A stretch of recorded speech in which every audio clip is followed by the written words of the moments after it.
Hi hello నమస్తే welcome to mister Rama media. నేను మీ anchor Ramavath. మొత్తానికి అల్లు అర్జున్ వల్ల మరొక్కసారి వైఎస్ఆర్సీపీ కార్యకర్తలు వైఎస్ఆర్సీపీ ఎవరైతే మొన్నటి వరకు అల్లు అర్జున్ వైఎస్ జగన్ మనిషి వైఎస్ఆర్సీపీ మనిషి అని చెప్పేసి మొన్నటి వరకు ఎవరైతే ఓన్ చేసుకున్నారో వాళ్ళందరికీ మరొక్కసారి భంగపాటు కలిగింది.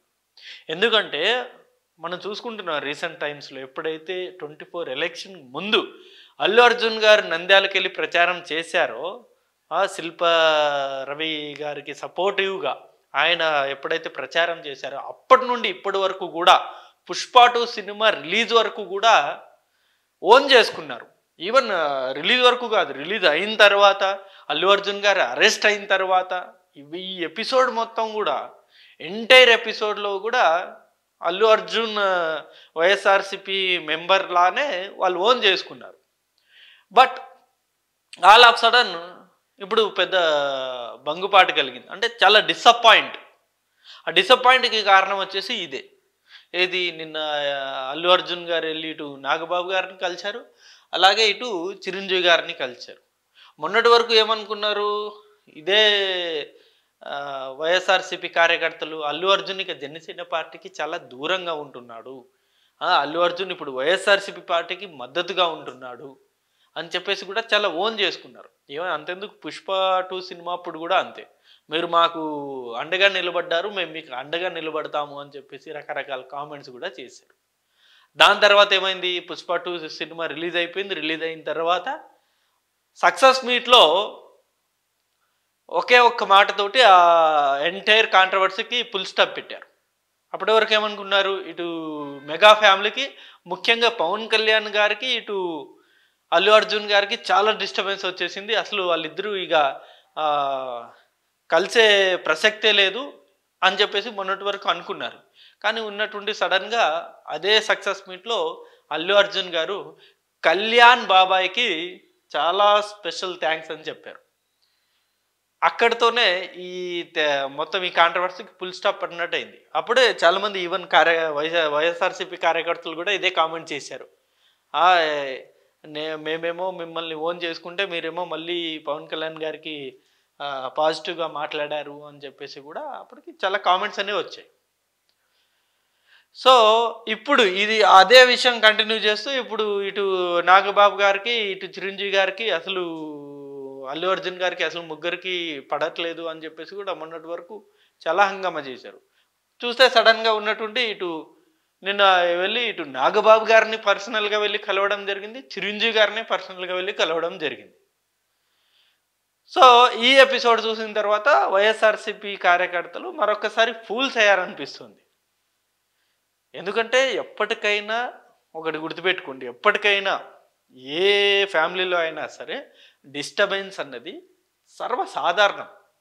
ఒక 2 నెలలు ఉంటుంది, 3 నెలలు ఉంటుంది. ఏదన్నా ఇలాంటి ఇన్సిడెంట్స్ వస్తే ఆటోమేటిక్గా కలిసిపోతారు. అప్పటికి అల్టిమేట్గా అప్పుడు ఫూల్స్ అయ్యేది వాళ్ళు ఎవరైతే విడిపోయారు అనుకొని సపోర్ట్ చేశారో వాళ్ళే ఫూల్స్ అవుతారు. ఇప్పుడు ఫర్ ఎగ్జాంపుల్ మీరు బాగా అబ్జర్వ్ చేశారో లేదు, ఇప్పుడు వైఎస్ జగన్ గారికి ఇటు వైఎస్ షర్మిల గారికి చాలా డిస్టర్బెన్స్ అవుతుంది, చాలా గొడవలు అనేది జరుగుతున్నాయి ఇద్దరి మధ్య. బట్ దీన్ని కేవలం మెయిన్ స్ట్రీమ్ మీడియాలో మాత్రమే హైలైట్ చేస్తున్నారు తప్ప టీడీపీ లేకపోతే కూటమి నేతలు కింది స్థాయిలో సోషల్ మీడియాలో ఎక్కడే కానీ షర్మిల గారికి టీడీపీ నేతలు సపోర్ట్ చేయట్లేదు, సపోర్టివ్గా ఒక్క మెసేజ్ ఒక్క పోస్టులు కూడా పెట్టట్లేదు. మీరు బాగా అబ్జర్వ్ చేయండి, టీడీపీ కార్యకర్తలు ఎవరే కానీ వైఎస్ షర్మిల గారికి సపోర్ట్ చేయట్లేదు. వాళ్ళందరికీ తెలుసు ఈరోజు వాళ్ళిద్దరు గొడవ పడతారు, భవిష్యత్తులో వాళ్ళిద్దరూ మళ్ళీ కలిసిపోతారు. ఎందుకంటే అది రక్త సంబంధం. ఈరోజున్న కారణాల వల్ల ఈరోజున్న పరిస్థితుల వల్ల వాళ్ళు విడిపోయి ఉండొచ్చు, కానీ భవిష్యత్తులో ఏదో ఒక సందర్భంలో వాళ్ళిద్దరూ ఖచ్చితంగా కలిసిపోతారని చెప్పేసి టీడీపీ నేతలకి టీడీపీ కార్యకర్తలకి తెలుసు. అలాగే ఇటు జన సైనికులు కూడా తెలుసు. అందుకే ఎవరే కానీ షర్మిల గారిని మోస్తూ ఎప్పుడే కానీ మెసేజ్లు పెట్టట్లేదు, కామెంట్స్ అనేది చేయట్లేదు. బట్ వైఎస్ఆర్సీపీ నాయకులు వైఎస్ఆర్సీపీ కార్యకర్తలు అయితే మాత్రం ఎవరైతే మెగా ఫ్యామిలీకి ఎగనెస్ట్గా ఉంటారో ఎవరైతే పవన్ కళ్యాణ్ గారికి ఎగనెస్ట్గా ఉంటారో వాళ్ళందరినీ మోసే పనిలోనే ఉంటారు.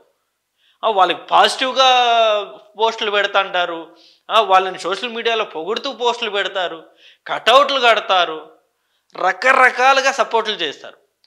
బట్ ఫైనల్ ఏమవుతుంది, ఇదిగో ఇలా బంగుపాటే ఎదురవుతుంది. ఇంత డిసప్పాయింట్మెంట్ ఇది. అంటే అప్పటి వరకు చేసిన ఈ శ్రమ అంతా వేస్ట్ కదా.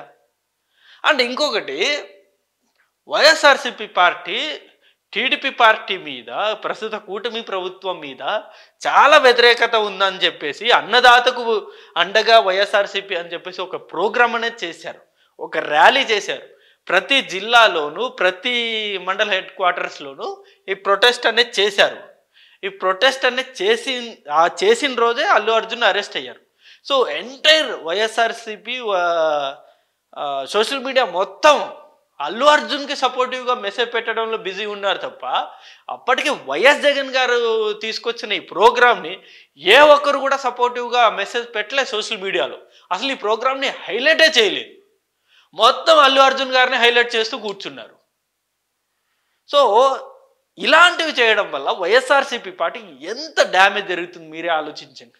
వైఎస్ఆర్సిపి ఫాలోవర్స్ ముఖ్యంగా చెప్తుంది. ఇప్పుడు మీరు ఆ రోజు చేయాల్సింది ఏంటి, ఎవరు ఏంది అరెస్ట్ అయినా, ఎవరు ఏం జరిగినా సరే, అటు వైఎస్ జగన్ గారి పిలుపు మేరకు ఏదైతే ప్రోగ్రాం జరిగిందో ఆ రోజు, ఆ ప్రోగ్రాంకి పాజిటివ్గా మీరు ప్రజల్లోకి తీసుకెళ్ళాలి అంతే తప్ప, ఆ ప్రోగ్రాం కంప్లీట్గా వదిలేసి ఇటు అల్లు అర్జున్ అరెస్ట్ కాగానే మొత్తం వైఎస్ఆర్సిపి సోషల్ మీడియా మొత్తం అల్లు అర్జున్ సపోర్టివ్గానే అటు వెళ్ళిపోయింది. అసలు ఈ ప్రోగ్రాం మొత్తం మర్చిపోయింది, ఇక వదిలేసింది, గాలికి వదిలేశారు. ఇక్కడ కదా మిస్టేక్ జరుగుతుంది వైఎస్ఆర్సిపిలో. వైఎస్ఆర్సిపి నాయకులు చేయాల్సిన పని ఏదైతే ఉందో అది చేయకూడని పని మీద ఎక్కువ స్ట్రెస్, ఎక్కువ టైము, ఎక్కువ కామెంట్స్ అనేవి పెడుతూ ఉంటే ఇంకెప్పుడు వైఎస్ఆర్సిపి పార్టీ మళ్ళీ ప్రజల్లోకి వెళ్ళేది?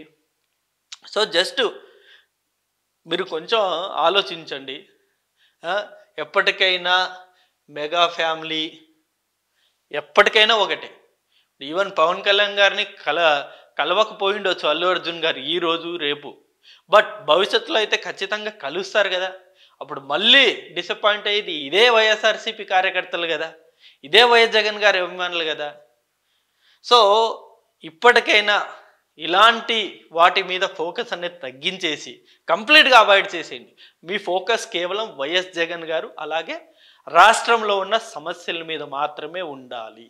అప్పుడే ఖచ్చితంగా మళ్ళీ వైఎస్ఆర్సిపి పార్టీకి పూర్వవైభవం వస్తుంది. అలా కాదని చెప్పేసి మెగా ఫ్యామిలీకి ఎవరైతే ఎగనెస్ట్గా ఉన్నారో వాళ్ళందరి మీద కామెంట్స్ పెడతారు. గతంలో కూడా అంతే, చిరంజీవి గారు 3 రాజధానులకి మద్దతు ఇచ్చేసాడు కదా అని చెప్పేసి మొన్నటి వరకు చిరంజీవి గారిని ఓన్ చేసుకున్నారు. చిరంజీవి గారికి సపోర్టివ్గా చాలా పోస్టులు పెట్టారు. చివరికి ఏమైంది, ఇదే జనసేన పార్టీ చిరంజీవి గారిని ఓన్ చేసుకొని, అంటే గెలిచిన తర్వాత ఇదే చిరంజీవి గారిని ప్రమాణ స్వీకారం రోజు ఏ స్థాయిలో కూర్చోబెట్టారు. సో అప్పటికి అన్నదమ్ములు వేరు కాదని చెప్పేసి అప్పటికి మెసేజ్ ఇచ్చారు కదా. అంటే అంతకుముందు చిరంజీవి గారి గురించి మీరు పెట్టిన ఎఫర్ట్ అంతా వేస్ట్ అయినట్టే కదా. సో ఇకనైనా ఆలోచించండి. ఇటువంటి విషయాల మీద కాకుండా వైఎస్ఆర్సిపి పార్టీ మళ్ళీ బలపడడమో, లేకపోతే ఏదైనా ఇలాంటి ప్రోగ్రామ్స్ మళ్ళీ వైఎస్ జగన్ గారు పిలుపునిచ్చినప్పుడు వాటిని ప్రజల్లో తీసుకెళ్లే పనిలో ఉంటే మటుకు ఖచ్చితంగా మళ్ళీ వైఎస్ఆర్సిపి పార్టీకి పూర్వవైభవం వస్తుంది. అలా కాకుండా ఎవరు ఎగనెస్ట్గా ఉంటే, పవన్ కళ్యాణ్ గారికి ఎవరిని ఎగనెస్ట్గా ఉంటే వాళ్ళని సపోర్ట్ చేస్తూ, లోకేష్ గారికో లేకపోతే చంద్రబాబు నాయుడు గారికో ఎవరు తిడుతూ ఉంటే వాళ్ళకి సపోర్ట్ చేస్తూ వాళ్ళని అందలం ఎక్కిస్తూ ఉంటే ఎప్పటికీ వైఎస్ఆర్సిపి పార్టీ అయితే బాగుపడదు. సో ఇప్పటికైనా మీరు గ్రహించండి. ఇంకా ఎలక్షన్ చాలా టైం ఉంది. 27 అంటున్నారు కానీ 27 అసలు అసాధ్యం. మళ్ళీ 29లోనే జమిలి వచ్చినా సరే మళ్ళీ 29లోనే ఎలక్షన్ ఉంటుంది. ఈలోపు కనుక మీరు వైఎస్ఆర్సిపి పార్టీని ప్రజల్లోకి తీసుకెళ్తే ఖచ్చితంగా మళ్ళీ పూర్వవైభవం అయితే వస్తుంది. ఇది వీడియో. అండ్ ఈ అంశం మీద మీ అభిప్రాయాన్ని కూడా కింద కామెంట్ రూపంలో తెలియజేయండి. Thank you for watching this video. Thank you.